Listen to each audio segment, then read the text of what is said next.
Salam damai sejahtera, saudara-saudariku terkasih dalam Kristus Yesus. Sebentar lagi kita akan merayakan Natal untuk menyambut kedatangan Sang Penebus, Tuhan Yesus Kristus, yang menebus kita dengan darahnya yang sangat kudus. Seperti biasa, dalam masa Advent, kita ada pertemuan Advent yang pada tahun 2021 ini memiliki tema besar, Aku dicintai, aku diberkati. Dengan tema pada pertemuan pertama ini adalah mengenalmu lebih dekat. Untuk itu, mungkin baik juga kalau kita melakukan resolusi untuk menyambut kelahiran Sang Penebus. Apa yang ingin kita lakukan karena kita sudah menerima kasih-Nya? Bacaan pada pertemuan Advent pertama ini diambil dari 1 Petrus 1 ayat 18 sampai 20 dan 22 sampai 23. Sebab kamu tahu bahwa kamu telah ditebus dari cara hidupmu yang sia-sia yang kamu warisi dari nenek moyangmu itu. Bukan dengan barang yang fana, bukan pula dengan emas atau perak, melainkan dengan darah yang mahal, yaitu darah anak domba yang tak bernoda dan tak bercacat. Ia telah dipilih sebelum dunia dijadikan, tetapi karena kamu, ia baru menyatakan dirinya pada akhir, karena kamu telah menyucikan dirimu oleh ketaatan pada kebenaran, sehingga kamu dapat mengamalkan kasih persaudaraan yang tulus ikhlas. Hendaklah kamu bersungguh-sungguh saling mengasihi dengan segenap hatimu, karena kamu telah dilahirkan kembali bukan dari benih yang fana, tetapi dari benih yang tidak fana, yaitu firman Allah yang hidup dan yang kekal.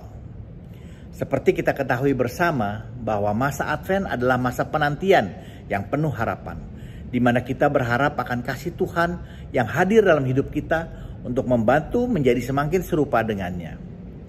Kita semua mempunyai identitas sebagai anak-anak Tuhan yang tentunya kita sangat berharga di hadapan Tuhan. Namun seringkali kita sendiri malah tidak menyadarinya dan malah terjadi krisis identitas di mana kita tidak menyadari keberhargaan kita karena kita menilai keberhargaan itu lebih secara manusiawi, menggunakan standar-standar dunia.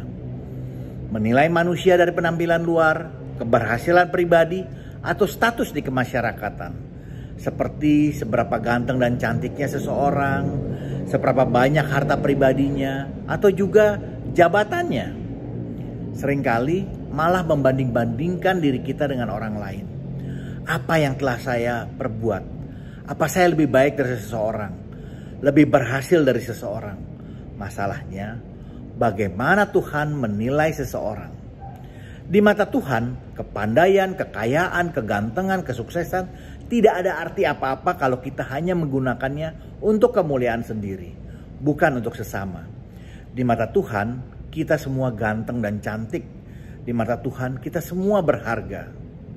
Bagi manusia, logam mulia dan batu mulia tentunya sangat berharga dan mahal sekali harganya. Berlian semakin besar karatnya, semakin jernih, semakin putih, semakin mahal. Tapi meski mahal, tetap saja ada orang yang mampu membelinya. Ternyata di mata Tuhan, kita jauh lebih berharga dari itu semua. Di ayat 18-19 dikatakan, kita sudah ditebus dari cara hidup lama kita yang sia-sia.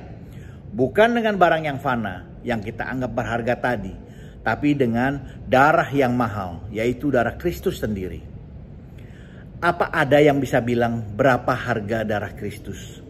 Apa ada yang mampu membelinya? Siapapun di dunia ini tidak ada yang mampu. Namun karena kasih-Nya, Dia menebus kita dari dosa-dosa kita dan memberikan keselamatan secara gratis.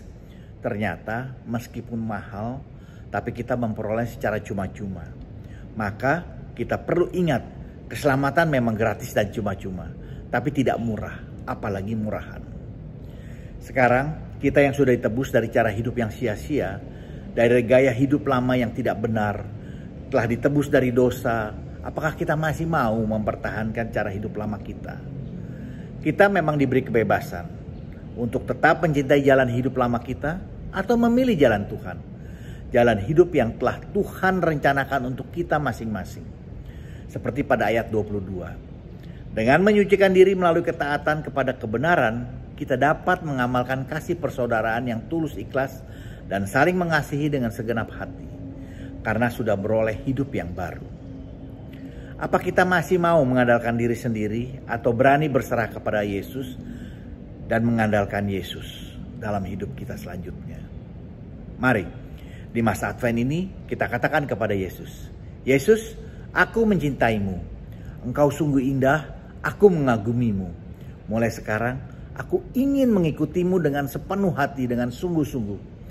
Dampingilah aku, dampingilah keluargaku. Dan mari kita kembali menaruh resolusi kita dengan penuh harapan kepada Yesus. Dia yang dengan darahnya yang kudus telah menebus kita. Yang dia lakukan dengan rela karena kasihnya yang begitu besar kepada kita.